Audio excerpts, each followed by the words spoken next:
शीर्षक शापित हवेली और पवन पुत्र। उत्तर भारत के घने जंगलों के बीच बसा एक छोटा सा गांव था, देवपुर। दिन में यह गांव शांत और सामान्य लगता था, लेकिन सूरज ढलते ही यहां कोई बाहर नहीं निकलता था। वजह थी गांव के बाहर खड़ी एक पुरानी हवेली। वह हवेली वर्षों से खंडहर बन चुकी थी। उसकी टूटी खिड़कियों से रात में रोशनी चमकती और भीतर से किसी औरत के रोने और हंसने की आवाजें आती। गांव वाले कहते थे, वहां एक भूतनी रहती है जिसने कभी इंसाफ नहीं पाया। पिछले जन्म का पाप करीब 25 साल पहले उसी हवेली में काव्या नाम की लड़की रहती थी। वह बहुत सुंदर और मासूम थी। हवेली के मालिक ने उस पर गलत नजर डाली। जब काव्या ने विरोध किया तो उसे हवेली के तहखाने में बंद करके जिंदा जला दिया गया। मरते समय उसकी आखिरी चीख थी, अगर मुझे न्याय नहीं मिला तो मैं इस जगह को नर्क बना दूंगी। उस रात से हवेली शापित हो गई।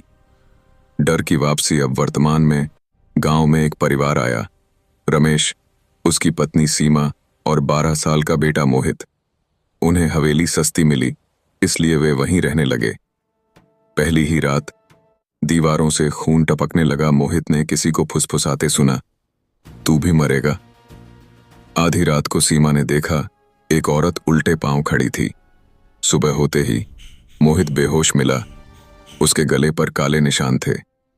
भूतनी का प्रकोप। हर रात भूतनी और ताकतवर होती जा रही थी।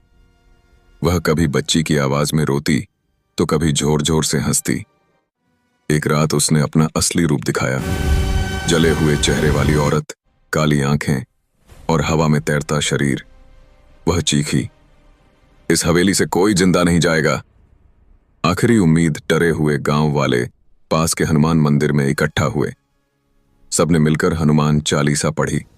एक बूढ़े पुजारी ने कहा, अगर सच्ची भक्ति होगी तो पवन पुत्र स्वयं आएंगे। हनुमान जी का आगमन आधी रात को। मंदिर की घंटियां अपने आप बजने लगीं। आकाश में बिजली चमकी और केसरिया प्रकाश फैल गया। उसी प्रकाश से गदा लिए हनुमान जी प्रकट हुए। उनकी गर्जना से पूरी हवेली कांप उठी। अधर्म की कोई जगह नहीं। अंतिम युद्ध भूतनी ने हमला किया, लेकिन हनुमान जी ने गदा जमीन पर मारी। पूरा तहखाना खुल गया और भूतनी की आत्मा उसमें खींचने लगी। वह चिल्लाई, मुझे न्याय चाहिए। हनुमान जी बोले, न्याय मिलेगा, लेकिन निर्दोषों को डराने की अनुमति नहीं। उन्होंने राम नाम का उच्चारण किया। आग की लपटों में भूतनी की आत्मा भस्म हो गई और उसकी चीख सदा के लिए शांत हो गई। शांति की सुबह। अगली सुबह हवेली सामान्य थी, हवा साफ थी और गांव में वर्षों बाद सुकून लौटा। मंदिर में हनुमान जी की मूर्ति के चरणों में एक जली हुई चूड़ी पड़ी थी। काव्या की आत्मा मुक्त हो चुकी थी।